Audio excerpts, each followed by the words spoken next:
Today's guest is someone who doesn't just talk about precision, he's lived it.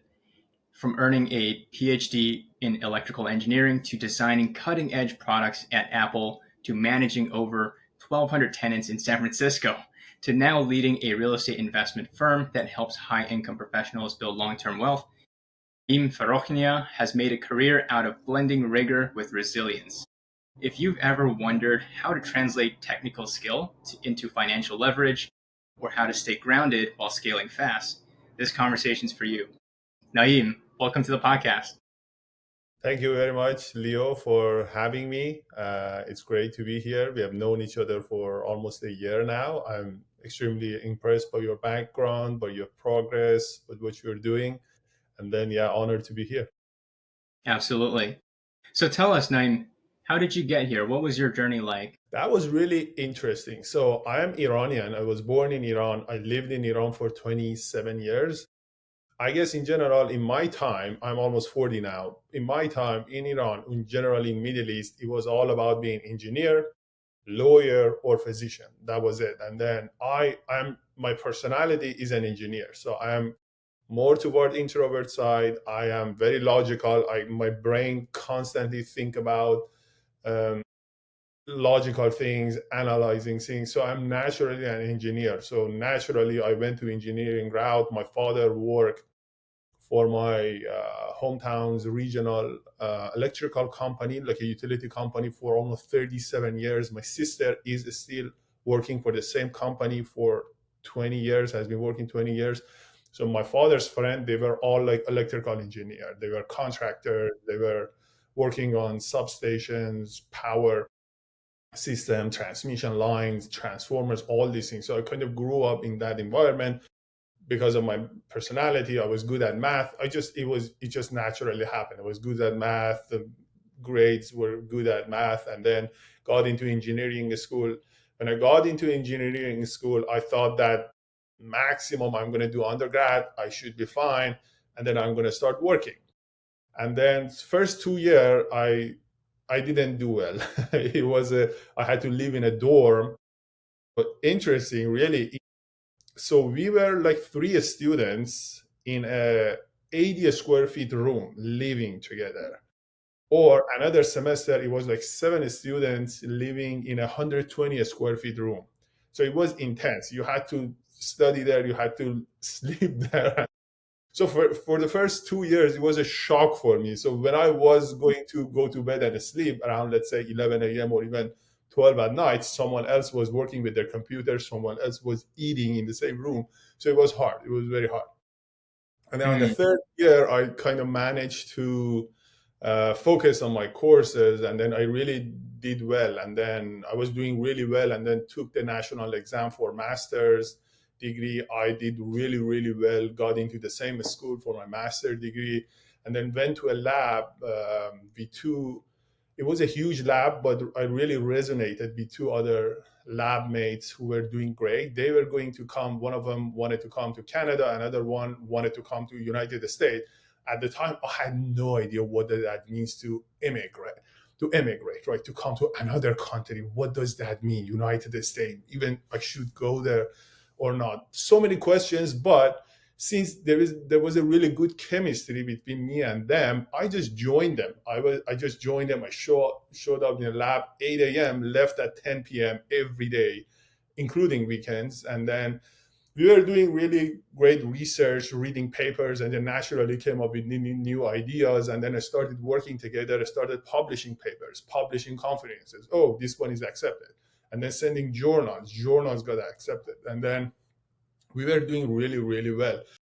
So naturally, we were like at top of our game. We were in my master's degree. I published around 9 conference paper, which was kind of a record of like master students in that nice. school. And then my friends, those two friends, one of them came to Canada, another one came to the US in Miami, Florida, and then they started advertising. They started marketing, hey, US is a great country, come here, meat is the same price as Iran, and then come here. And then I was like, really? Should I go there? And then the economy was collapsing over there. So I was really 50-50. I didn't know, should I go there? Should I stay here? And I didn't know. So now I remember one of my father's friend who lived in LA for 30 years. And then he came back to Iran, kind of the village that we used to go in summer. I remember me, my father, and his friend, we were walking in that village for like 30 minutes. So I was talking to him, like, should I come to the US or not? And then he told me that the US is a land of opportunities, so come. So now I'm like 51 toward US, 49 staying in Iran. And then I came, I applied. That's another story, the how I got in, and then we had a party, how I kind of deferred my semester to another semester, and what happened. That's really interesting. So anyway, I came here again, no idea where I am, what to do, how it looks like, what even should I do. uh well, it was hard, it was hard. And then again, I was a natural entrepreneur in my lab. Let's say that the lab that I was doing in my master, the requirement was not to publish 9 papers. It was not even to publish any papers, but I did that anyway. So that's when I learned that I am an entrepreneur. I go above and behind. I do want to be in charge of my life. I don't want someone else to tell me what to do. I actually put a lot of weight on that. Like in my graduate degree in the US, I was a student again here for, I kind of learned that it just doesn't work for me. I cannot stay in a lab, an advisor tell me what to do, what not to do, and then kind of be in charge of my life. And then so I started, like, I thought that if I work for some companies, it's things gonna change. And then I did do that. I did an internship in Cirrus Logic in Austin, Texas for 9 months, worked full time for Vicor in Boston, Massachusetts for 6 months, and then got an internship at Apple for 6 months. And then at Apple, I kind of learned that, like, in my head, Apple is like the peak of peak. And then I was in a group of 60 engineers in a power system group, who designed a MacBook Pro's power management system, the battery, the power that comes out of battery, how to manage the power, send it to different part of MacBook Pro with different voltages, because different parts, they need different voltages, all DC voltages. So I was in that group, and most of them were like at least 20 years older than me. A lot of them were close to retirement. Most of them told me that they want to start their own company after they retire. One of them said that he wants to let his kids go to college, and then he's going to start his company. I was young, I was so inspired by Steve Jobs, and then Apple, all these new silver color product, Mac, iPhone, all these things. I thought that I am Steve Jobs, so why not? So, so I asked my manager to basically offer me a full time job. He didn't. And then after that, I was like, okay, I'm not going to apply for anything. And then I started trying few companies, few software companies. I was electrical engineer, but all these software companies, they needed someone to write code. So I started learning writing codes, which I guess was kind of a mistake. It takes a really long time to do that. After a few startup, a lot of hardship. I don't know. It was not easy. Just Mhm. living on your own and then starting a company not funded. Very, very, very, very difficult. But I think it was worth it. It made me such a resilient man that I am right now, I think, if I call it Mm. myself. But yeah, to make it short, after a few years of trying startups, I was living in a studio in downtown San Francisco, corner of Larkin and Post. And then I started sharing my studio with others. Same model that I had with my dorm in my undergrad experience back in Iran. And it worked. There were a lot of demands. There were a lot of people who were looking for affordable housing, really cheap affordable housing. But of course, you're going to run into certain type of people, right, who are paying like $250 a month for housing in San Francisco. That's going to be, not all of them are going to be really respectful. So you're going to run into some interesting people. At the time, I didn't know the law. There is a law that says that basically 2+1. So for each room, you can have maximum 2 people plus one person in the living room. And that's the law in California, meaning that for a studio, you can have maximum 2. So that's a housing code. And then for a 1 bedroom, you can have maximum 3. And then I learned all about this law. I rented a 1 bedroom apartment in Berkeley and maxed it out, put 3 people, and then I was living actually in the parking. So made Wow. that one successful. Yeah, made that one successful. Got another 2 bedroom in San Francisco, filled that out. Another 2 bedroom in Berkeley, filled that out. I kind of grew that business. It was a co-living company to 50 properties. 50 properties. I had employees, and then but yeah, one of the owners who gave me 28 of his properties kind of got old. His nephew took over, and then the lawyer took over. They took those properties back. They wanted to sell them, and then I ran into a big problem over there, and then so I decided to switch to property management company. At the time, I was taking Cody Sanchez's business. What was that? Business acquisition. Yeah, business acquisition mastermind. It had a name that I forgot. Yeah. So Cody introduced me to Peter Lohman. Peter Lohman was a really national property manager coach and mentor. I got into his program, and for 1 year, he was my one-to-one mentor. And then it was really good. I got rid of that co-living company. Co-living company, it comes with a lot of headache. People share their kitchen, they share their room, they share their bathroom. They're going to constantly text you, email you that someone else left their dishes in the sink. Now, all of a sudden, you have to fix it. Someone didn't flush their toilet. All of a sudden, you have to fix it. It sounds house hack. They all talk about house hack. It sounds really sexy, but it is not. If you have like a duplex, you live in one unit and you do another unit like a co-living, it could work, right? Because you are in the scene, you can manage it, you can go down the stairs, do all the work.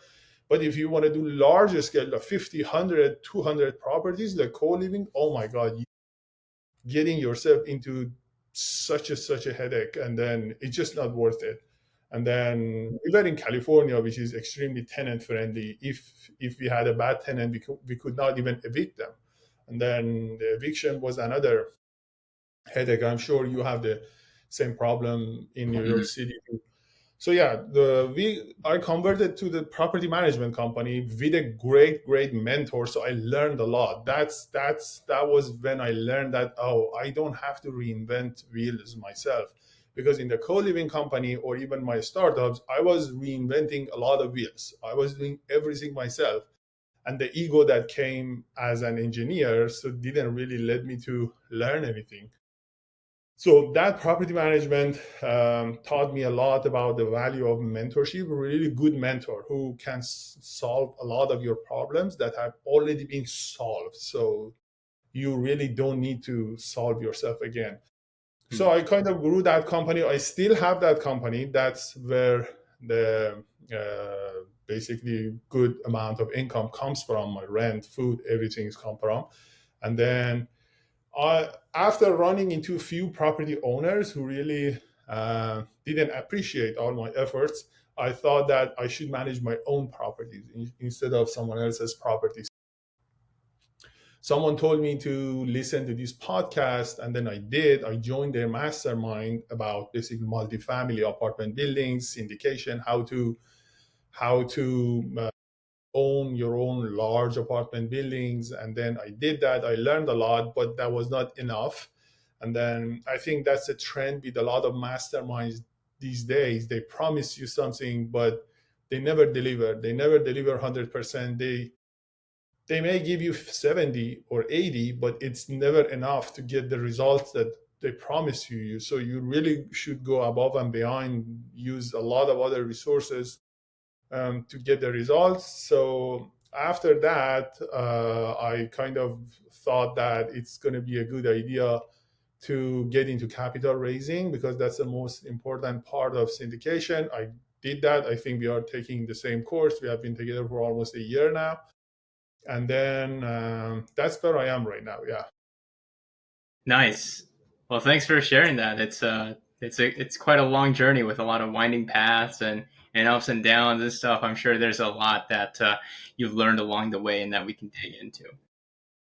So I think let's start from just when you've made several switches, several transitions. You've transitioned countries. You went from being an engineer to an entrepreneur.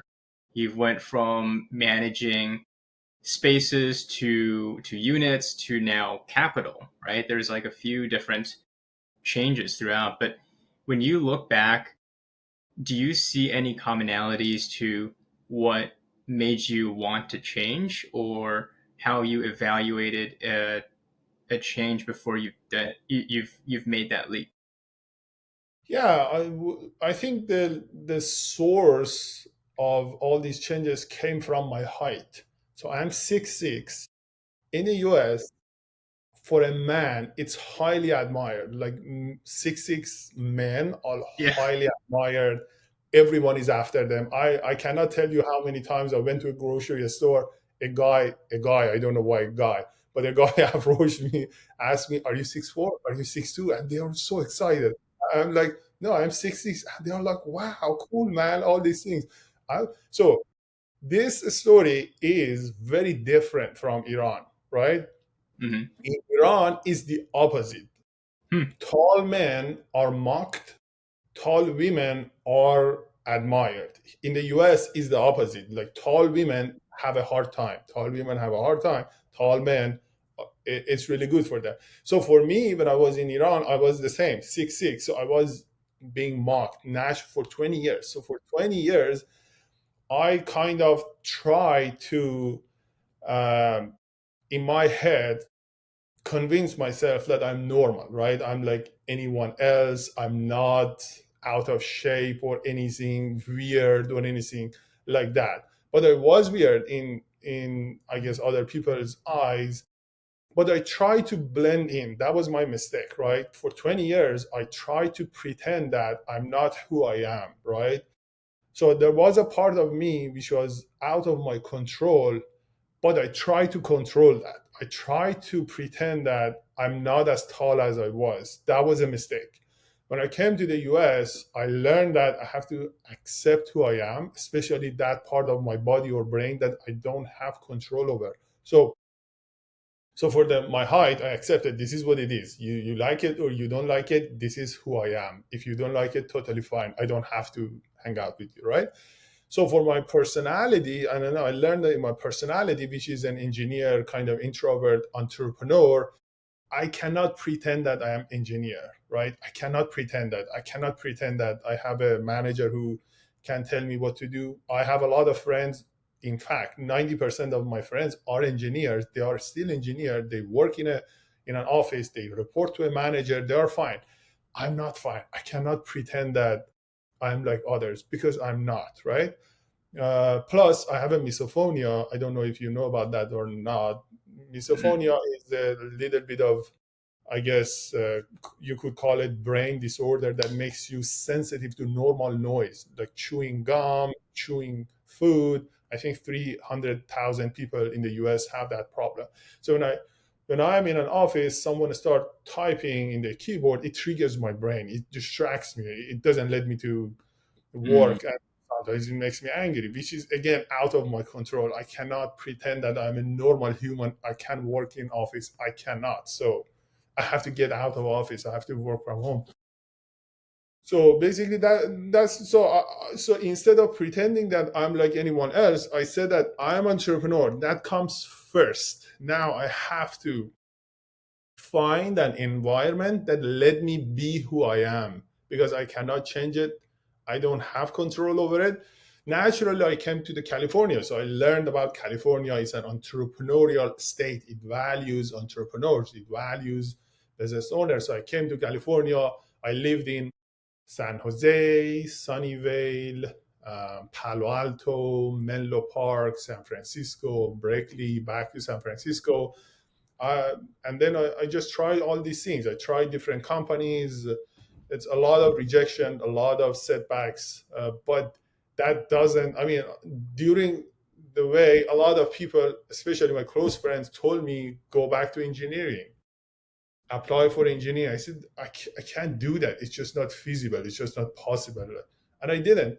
And then I'm happy with who I am because number one comes business ownership, entrepreneur. That's who I am. I cannot sacrifice that for other stuff. Again, just to look normal, just to blend in, just to look like anyone else, because I'm not. Yeah. Yeah, I love that. I think there's something really powerful there in that you're optimizing for happiness instead of what you think would make you happy, right? When you dig deep, you're like, okay, what brings me happiness? I can't be in an office.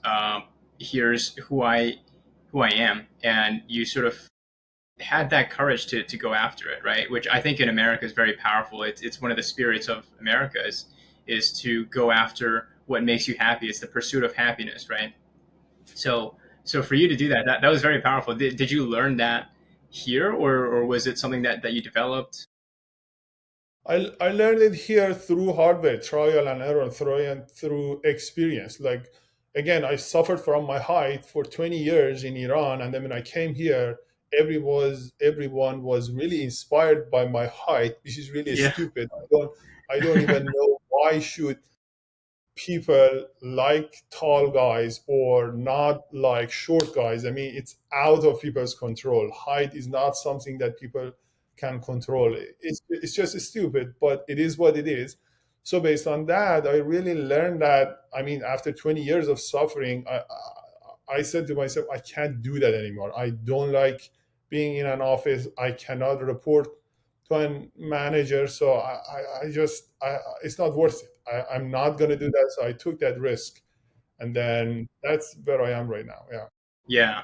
I think that's super powerful. I think uh, the commonality that I see amongst immigrants is that people come here to pursue happiness, and you know I'll speak to other Americans. They'll say like, oh, I did this because so and so, like logical thing. But I think the reality of decisions is that people make decisions emotionally but justify logically. So I think for you, that's very powerful that you notice what's true to you and you went after it, as opposed to being like, okay, what is the logical next step? I think I can make a lot of engineer or make a lot of money as an engineer, so I should do that. So instead you went the other route, the one that you learn more and that is more painful, that is longer, right? You went to entrepreneurship, you went to completely different, right? And you lived in really crazy environments where like you're packed in like sardines and stuff.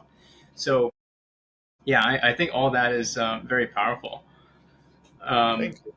Thank you. yeah. So how did you like when you came through, right? Like how did you learn all the systems? I mean, especially I think the financial game is something that the immigrants or like people that immigrated to the country, like they don't really understand it because the money game is played differently in different countries. And a lot of people they come here with the rule books from their own countries and they don't switch to this one. 100%. Yeah. In Iran, government sells oil and then distribute that money to people. The people of Iran, the majority of them, their mindset is how to work less and get the most out of government, right? That's what it was 20 years ago when I was there. Here is different. Here is your opportunity. Here is the vacant land. Go see what you can do, how much you can build. The more you build, the more you make, right? If you don't do anything, you are not going to get anything. A lot of my engineers are here, even in the US right now, have almost the same mindset. They don't want to work hard. They are happy with their salary, and then they actually want to work less to get the same salary, which is how the system incentivizes you, right? When you have a fixed salary, you're going to think, okay, I'm going to get that salary anyway, no matter what. So now how to work less, right? How to work less. My income is fixed. How to reduce my expenses. These are the only variables they have. Expenses, they reduce it, and they have their own time. They try to reduce it again. But in entrepreneurship, it's very different. If you don't work, you're not going to make any money. But if you work harder, you're going to get more money. So it's kind of proportional somehow to the effort that you put. That was a huge shift, which I think is natural to human, right? We are, as a human or in general animal, all animals, if you hunt, you're going to get something. If you don't do anything, you're not going to get anything. So I think that works for me. Yeah, that works for Yeah. me. Yeah. Yeah. I think you hit on a good point that ultimately the economy is just a marketplace for value, right? The reason why people would buy something is because they value what they're buying more than the money in their hands. So if you're trying to buy something like let's say an iPhone, right? Like and the iPhone was $1,000, you're like, okay, fine. Maybe it's a little bit expensive, but I'll buy it. As opposed to if it's $5,000, you won't buy it.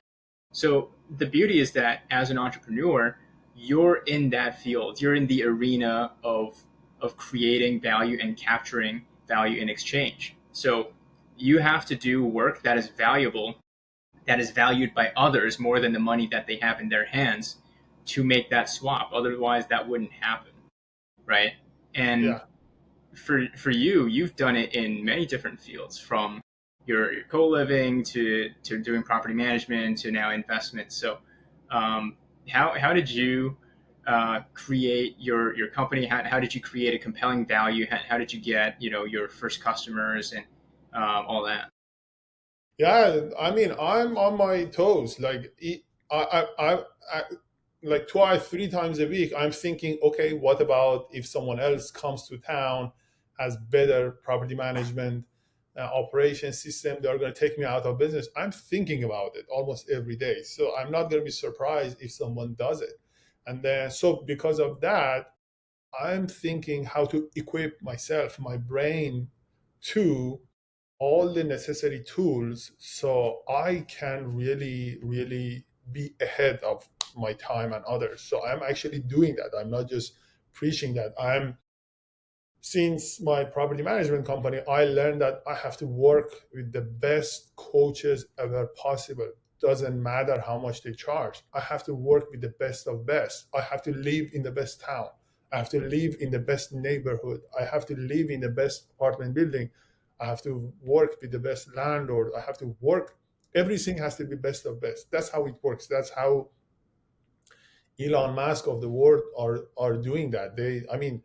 A lot of I worked on myself for 10 years. I worked on my head, my brain for 10 years. I educated myself. I read book. I listened to podcasts. I watched this. I watched that. I went here. I went there. I hired this one. I hired that one.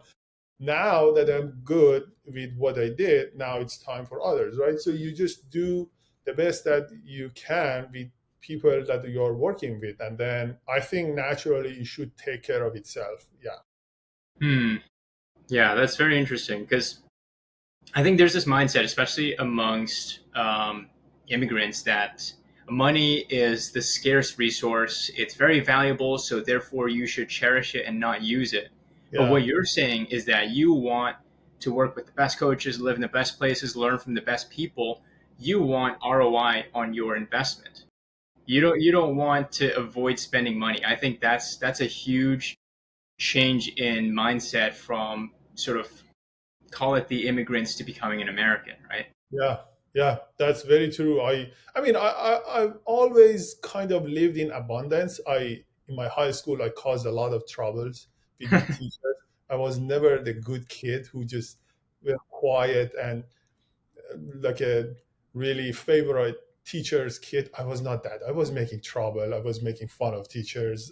I mean, even I had the best math score, best chemistry score, best physics score, but I was making trouble at the same time. So naturally, I was a risk taker. I was a risk taker. But yeah, you're 100% right. I see that in a lot of immigrants because they have this mindset of fixed income, therefore reduce expenses. Expenses is the only variable they have. Therefore, they don't invest in themselves. They don't educate themselves. They just try to reduce expenses. So I think if you spend more in a right direction, you are going to make way higher than what you spend. For example, if you spend $1,000 more on the right direction, you may make $10,000 down the road or $100,000 out of that $1,000 investment.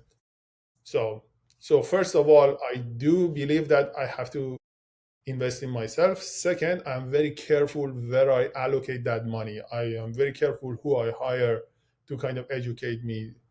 Yeah, Mm, that's just me. yeah. So how do you determine if something is worthwhile to A, invest in, and B, how do you make sure you get your ROI from that? I do my, it's like a marriage, to be honest with you. I do my due diligence. I have to have a chemistry with that person. I have to like them first. I ask a lot about referral. Anybody around me, I ask them question, hey, this is what I want to do. Who do you recommend? And then I hear like 10, 20 names. Out of these 20 names, probably one name come up 5 times or six times. There is a reason for that. And then I go with that name. I start interviewing them, and then I ask them question, and then, but at the end of the day, nothing is ideal, unfortunately. Like ideally, you want to hire someone they guarantee results, so you are done. But that's not the case. So it's just a process. All you can do is optimize who you work with, and then just yeah, it's just a never-ending journey. It's a never-ending project, which I'm happy have some time. I would rather spend it with people who educate me, train me, so I can learn. But it's a never-ending process. You have to just keep learning, especially with these new AI things. Things are changing so fast. Sure. You Yeah. have to just keep up with all these changes. I don't even know what's going to happen 10 years from now. All of Let us is alone going to be next out year. of job. AI is going to do all the work. We are going to have a universal income. And then what's the point of all this work? I don't even know what's going to happen. Right. Totally. Totally.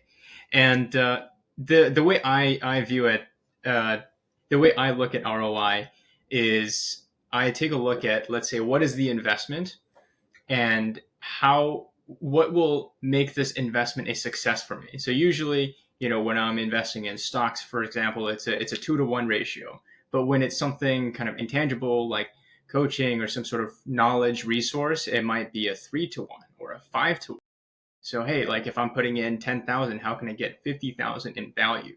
Then once you get that tangible goal written down, then you work backwards. You're like, okay, how can I get there? What actions do I need to take? Because I think a lot of people they take a passive approach to life in that they assume that when they buy something that it's a solution that will make something happen for them, which is for the most part what we're used to in the economy, right? Like we're used to like if I buy an ice cream cone, I get sweet. I get something nice, as opposed to hey, if I buy a coaching program and I do nothing, I get nothing. you know, I think people are not used to that. Yeah, yeah. I agree with you 100%. Yeah, you are on point. Yeah. You have to, yeah, sometimes you have to go above and beyond on yourself to get what you want. Yeah, you have to have a plan. 100%. So, tell me about when you made that switch, just from being an engineer to real estate, because I know it's quite a big leap. There's a lot of good things about the engineer mindset that translates well into real estate. Like you're detail oriented, and you can ask the questions. But also, there's things that don't fit as well. It's like if you're networking, like maybe you're not used to it versus like someone who came from a sales background, they're used to talking to people all day, right? So what were some of the challenges that you faced, when you transitioned from engineering to real estate, or things you learn, mindsets you have to change? Yeah, engineers are really good at solving problems, which kind of comes with some ego and arrogance, meaning that they are not going to listen. They are going to reinvent a lot of wheels, which is basically a waste of time, which I've been through. I was part of that journey. And then over time, I learned that really you have to hire a mentor. No one is perfect. Even the sales people who are good at networking is not enough. they have to learn how to do the math. They have to learn how to work with numbers. They have to learn how to be disciplined. In a sales, they have to learn how to basically shut up and listen, right? So they can learn their, I guess, client's pain point. So everyone needs some coaches. So same with me. I'm like, okay, I'm good at details, I'm good at numbers, but I'm not good at sales. So I need to hire someone who is really good and they can walk me through the process, how to make me the best salesman ever possible. And then I'm going to do the work. I'm going to do everything that I can in my part to make it happen. So that's what I learned. That's where I am right now. From any background that you come, you're going to come with a lot of advantages and you're going to come with some weaknesses. Your job is to potentially, if you want to improve, to work on your weaknesses, to point your weaknesses. What are my weaknesses? And then who can I find to help me with that? Yeah, there is a no way and an engineer can help himself with sales. There is no way an engineer with the analytical mind come up with a sales solution. It's just so different. These are emotions. They came from experience, and a logical person cannot come up. That's what I think. So that's what you have to hire someone who has the experience, has the knowledge, or the experience just can walk you through the process. Yeah. Yeah, yeah, fair enough. But then what you're really good at is building systems, managing or making order from chaos, right? So you're able to create these systems, which definitely helped in your business, right? I mean, Yeah. when Yeah. you're being an entrepreneur, you're learning, you're managing and operating all at the same time. Yeah. Yeah. I think you're on point. I'm not good at sales. I'm improving every day, but I know that I'm not as good at sales. But I'm improving and I'm learning every day. I'm working on that. This is totally fine. No rush. So we're gonna all get there. Yeah. Definitely.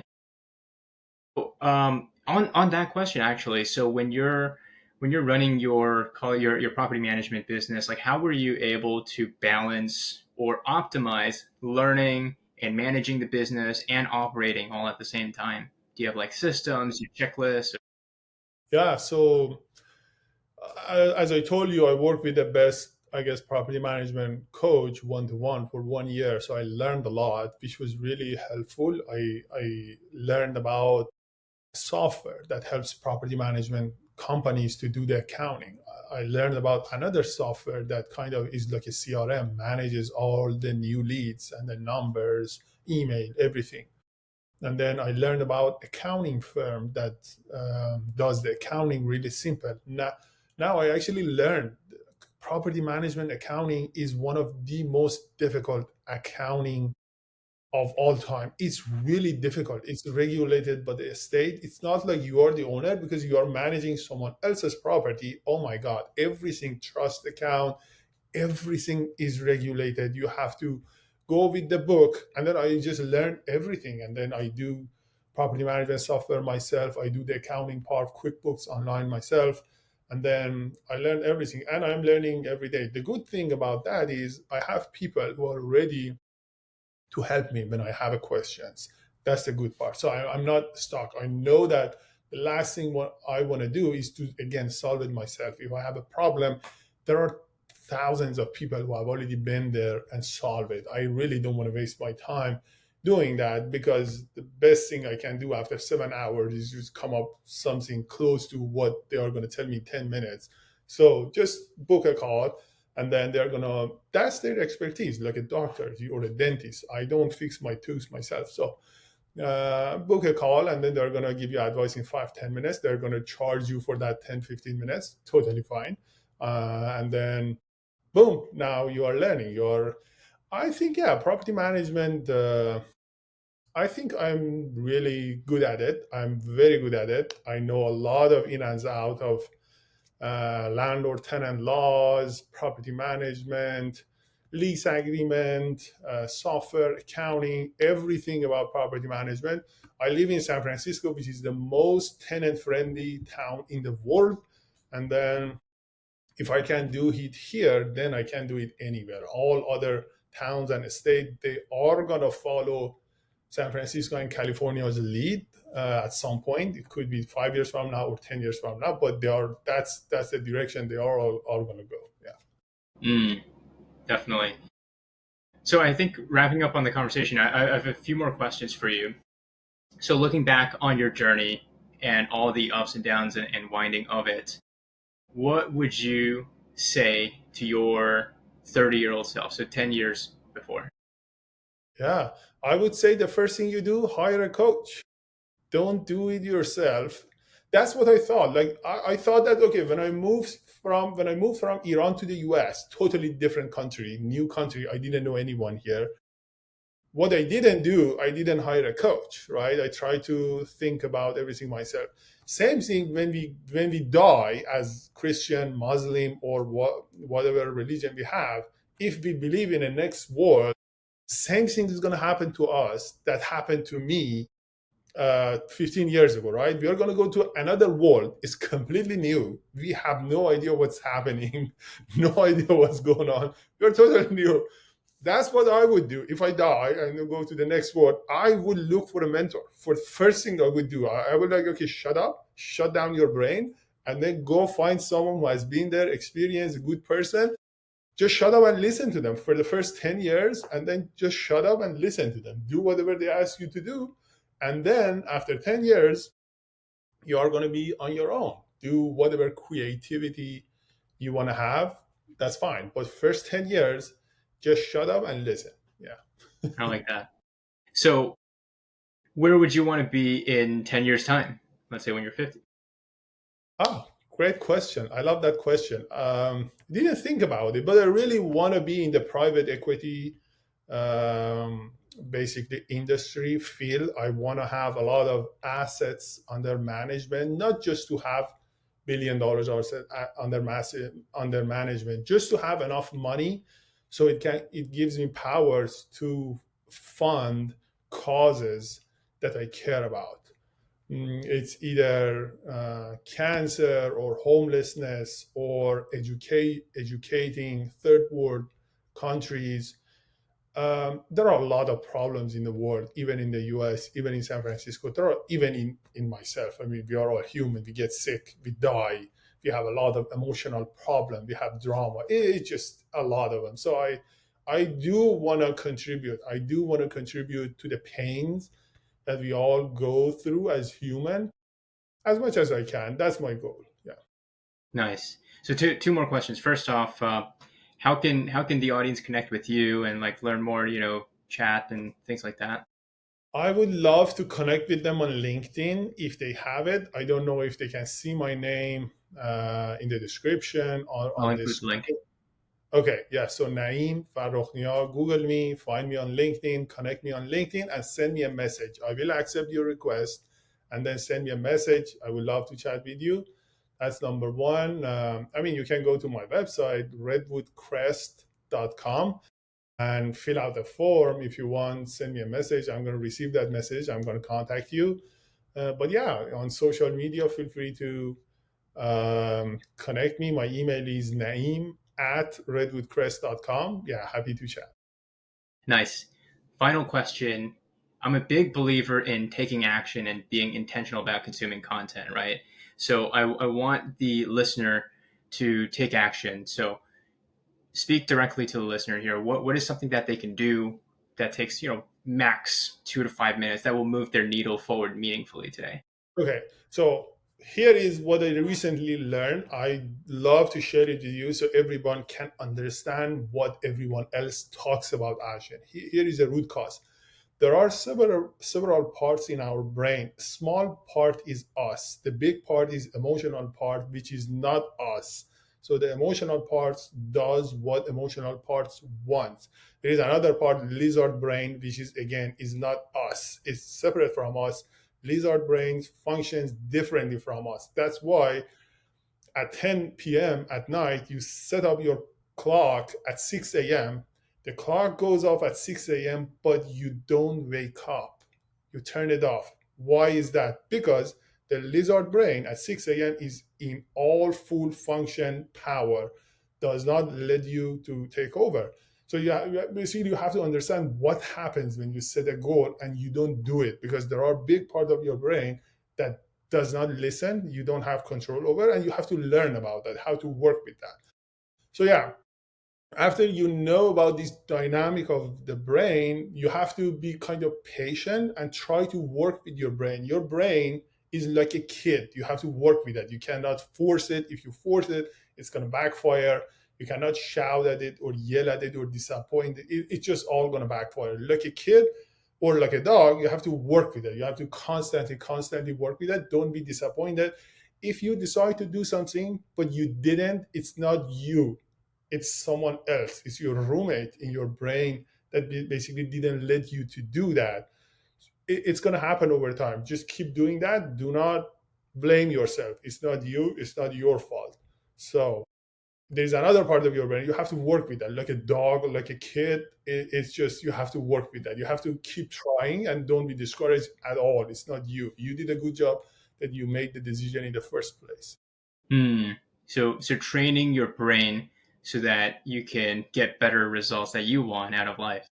Yeah, that's a big. If you can dominate your brain, you're gonna be the next Elon Musk. Period.